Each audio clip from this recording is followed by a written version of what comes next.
कैसे महारानी, कैसे पूजा करने दूं अपनी पुत्री को स्वाभिमानी की?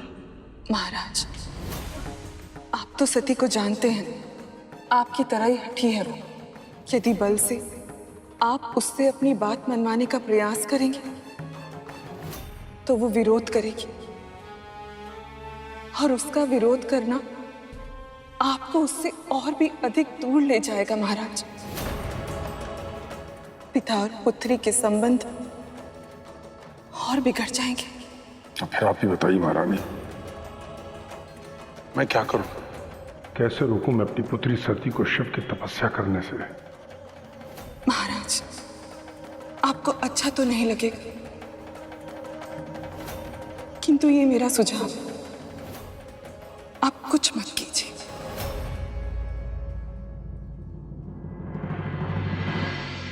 सती में शक्ति का अंश है, बल का प्रयोग करके आप उससे जीत नहीं सकते, किंतु हाँ, यदि प्रेम से समझाएंगे तो मेरा विश्वास है कि वो आपकी बात अवश्य सुनेगी।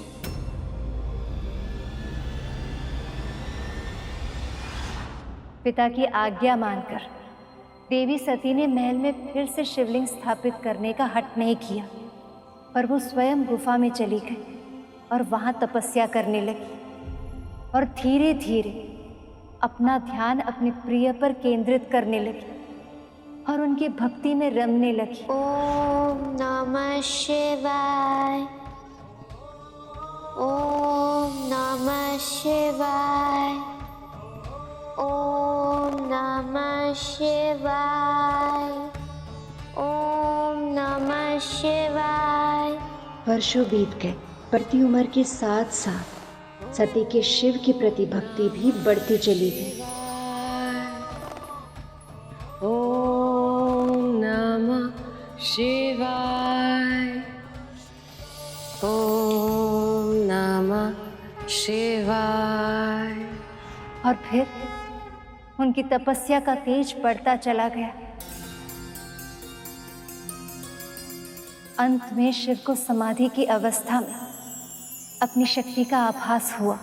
ओम नमः शिवाय, ओम नमः शिवाय, ओम नमः शिवाय, ओम नमः शिवाय, ओम नमः शिवाय। अंततः शिव देवी सती के तप से प्रसन्न हो ही गए और उनकी मन की इच्छा पूर्ण करने वो उनके समक्ष प्रकट हुए। शिवाय, ओम नमः।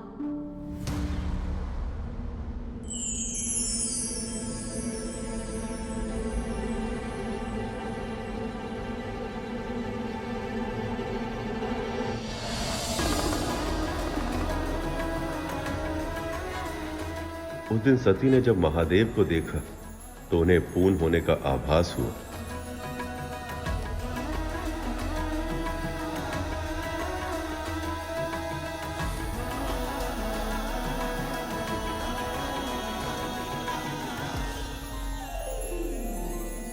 शिव महादेव साकार रूप में।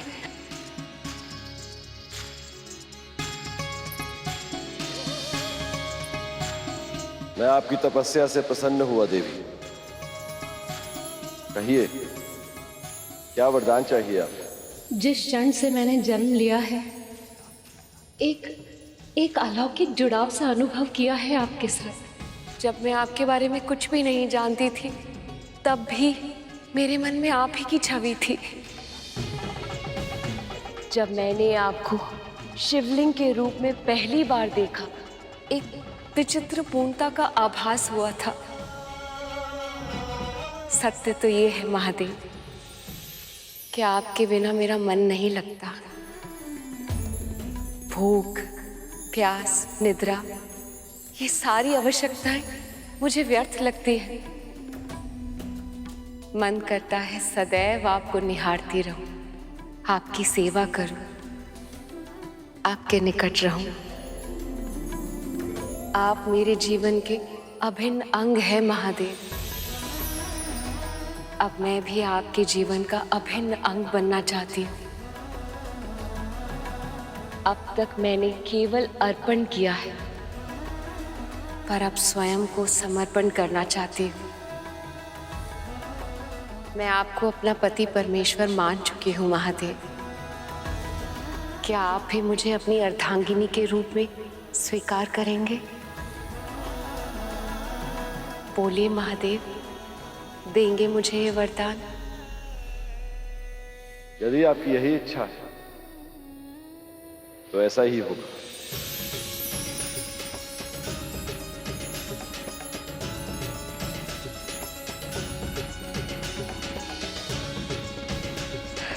पर प्रभु, हमारे विवाह से पहले आपको मेरे पिता से अनुमति लेनी होगी।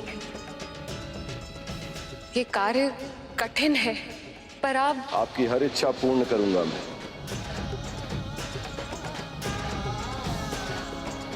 पर कैसे प्रभु? प्रभु, तो क्या महादेव ने प्रजापति से आज्ञा ली थी? किंतु वो तो कभी भी अपनी पुत्री का विवाह महादेव से कराने के लिए नहीं माने होंगे ना? फिर उनका मिलन कैसे हुआ होगा प्रभु? नियति का लिखा तो कोई भी नहीं बदल सकता है मूषक जी। और देवी सती के नियति में महादेव से विवाह होना लिखा था, किंतु प्रजापति दक्ष उनके लिए कुछ अलग ही भविष्य निर्धारित कर रहे थे। महादेव ने कहा है तो वो अवश्य कोई ना कोई उपाय ढूंढ लेंगे।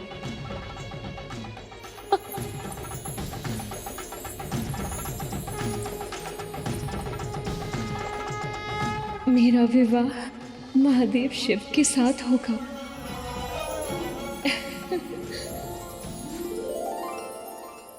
माँ,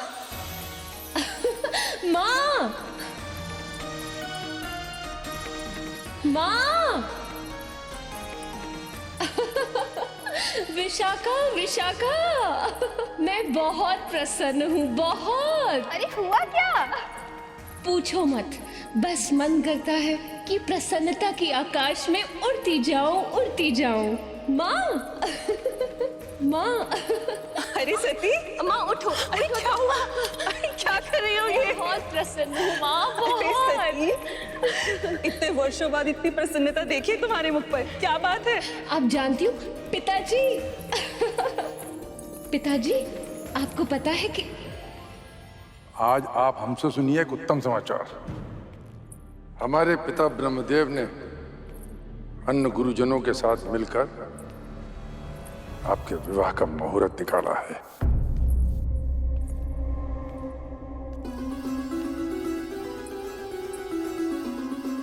आपका स्वयंवर होगा पुत्री।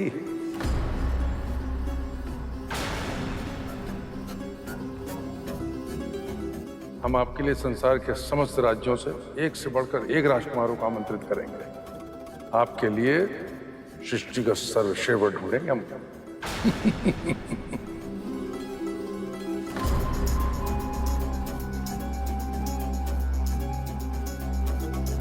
कैसे कहूँ पिताजी से, कैसे बताऊं कि मैंने महादेव को अपना वर चुन लिया है।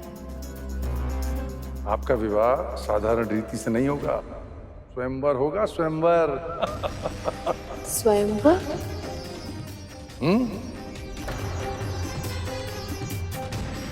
आपके विवाह का आयोजन ऐसा भव्य होगा जो संसार ने न कभी देखा होगा और न भविष्य में देख पाएगा। ब्रह्मांड के कोने कोने से राजाओं, राजकुमारों, ऋषिगण और देवताओं को आमंत्रित करूंगा। एक से बढ़कर एक राजकुमार आपका हाथ पाने की आकांक्षा लिए स्वयंवर में भाग लेंगे। आपके हृदय को जीतने के लिए आकाश पाताल एक कर देंगे और जो आपके मन को भाएगा आप उसके गले में वरमाला पहनाइएगा। फिर हम आपका विवाह पूरे विधि विधान से करेंगे। कैसा शुभ दिन होगा, मेरा स्वप्न पूरा होगा।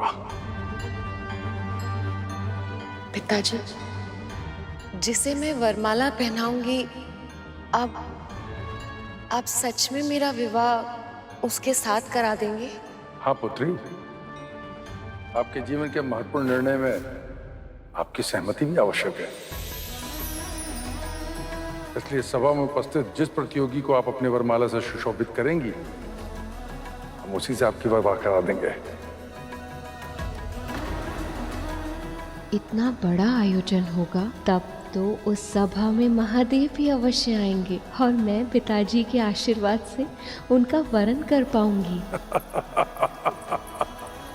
देखा महारानी, हमारी पुत्री कितनी बड़ी हो गई, अपने पिता से लज्जा रही है।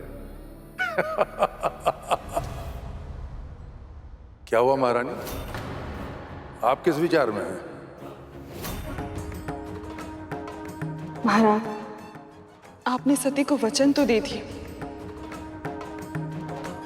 किंतु यदि उसने शिव के गले में नहीं।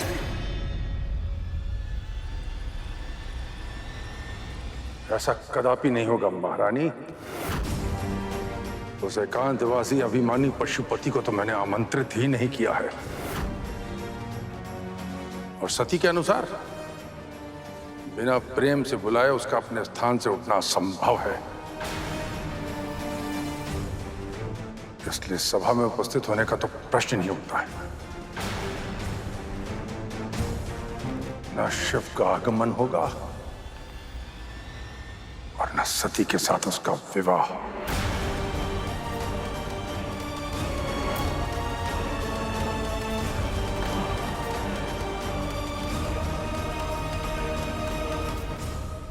पिता और पुत्री दोनों मन ही मन प्रसन्न थे, ये सोचकर कि सब कुछ उनकी इच्छा अनुसार हो रहा है। और इसी के कारण लंबे समय तक उनके बीच जो तनाव था वो भी समाप्त हो गया।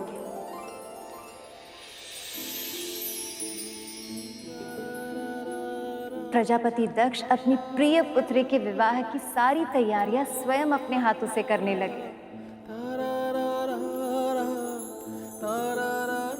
पिता और पुत्री दोनों एक साथ फिर से समय व्यतीत करने लगे, पहले की तरह। ये देखकर रानी प्रसूति खुश तो बहुत थी, पर उनके मन में एक भय भी था। दिन रात वो यही चिंता में रहती कि जब स्वयंवर के दिन देवी सती को पता चलेगा कि उनके पिता ने शिव को आमंत्रित ही नहीं किया है, तो क्या होगा।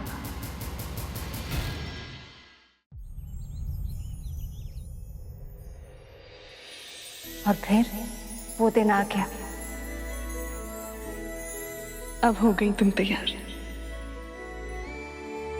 आओ सती।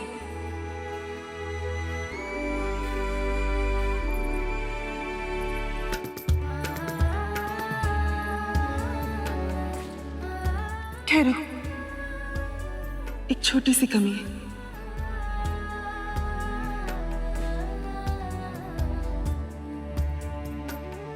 अब ठीक है।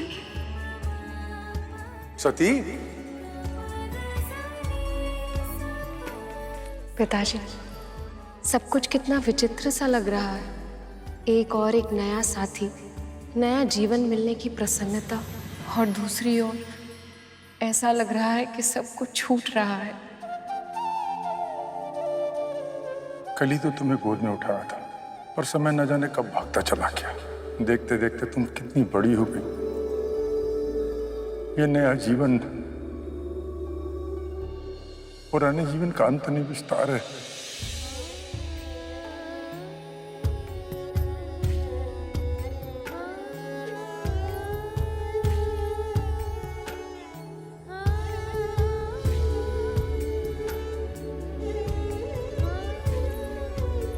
अब चलिए आप लोग, समय हो गया है।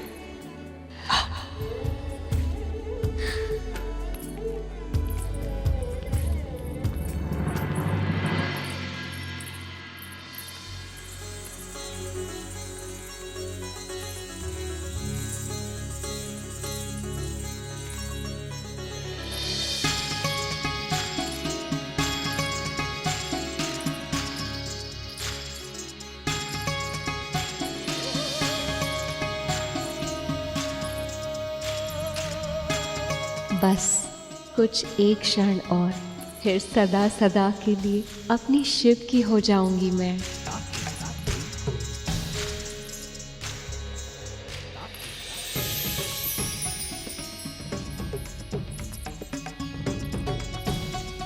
एक पिता के लिए सबसे गर्व की बात है कि उसकी पुत्री का विवाह सही जगह हो जाए, फिर शिव का नाम सती के जीवन से हमेशा के लिए समाप्त हो जाएगा। हे प्रभु, मेरी यही कामना है कि मेरी पुत्री के विवाह में कोई विघ्न ना आए।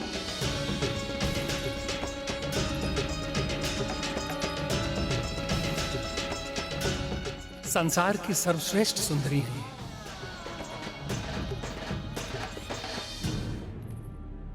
बहुत सौभाग्यशाली होंगे वो जिनके साथ इनका विवाह होगा।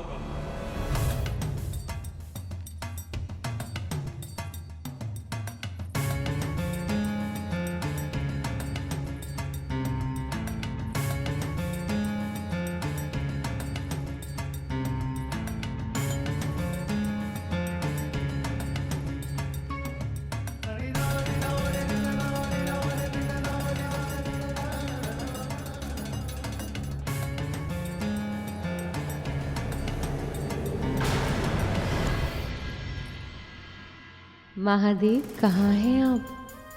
इन नेत्रों को और मत तरसाइए, सामने आइए महादेव। देवी सती महादेव को ढूंढ रही है, किंतु इन्हें ये पता ही नहीं कि प्रजापति दक्ष ने महादेव को आने का निमंत्रण ही नहीं दिया है।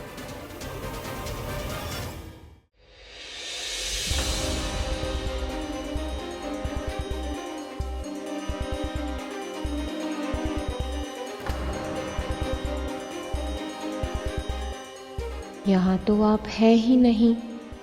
अवश्य ही आपको समाधि से उठने में विलंब हो गया होगा। इसका अर्थ है कि अब किसी भी क्षण आने वाले हैं आप।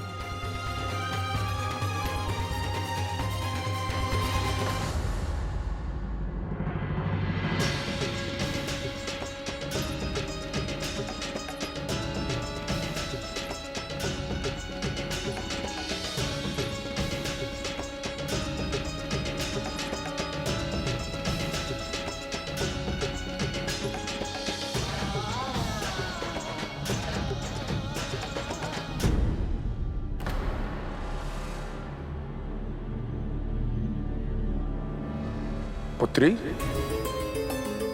तुम द्वार की ओर क्या देख रही हो? मैंने जितने भी अतिथियों को आमंत्रण दिया था वे सब पधार चुके हैं। महादेव अब तक नहीं आए पिताजी।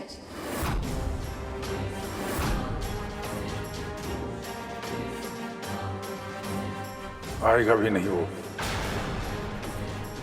क्या क्या कहा आपने? जब मैंने उसे आमंत्रण ही नहीं दिया तो अनाधिकार वो यहाँ आकर अपना अपमान करवाएगा।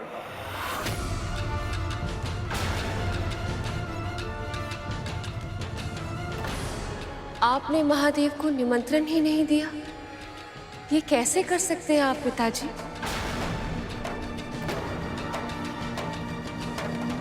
इस पूरी सृष्टि के 14 भुवन के सबसे योग्य है वो। तुम्हारे कहने भर से मान लूं?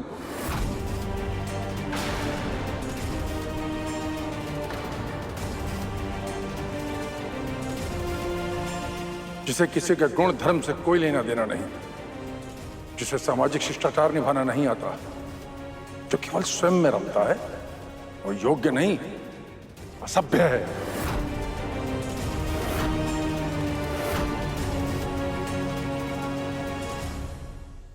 वो मेरे होने वाले पति हैं पिताजी। सती!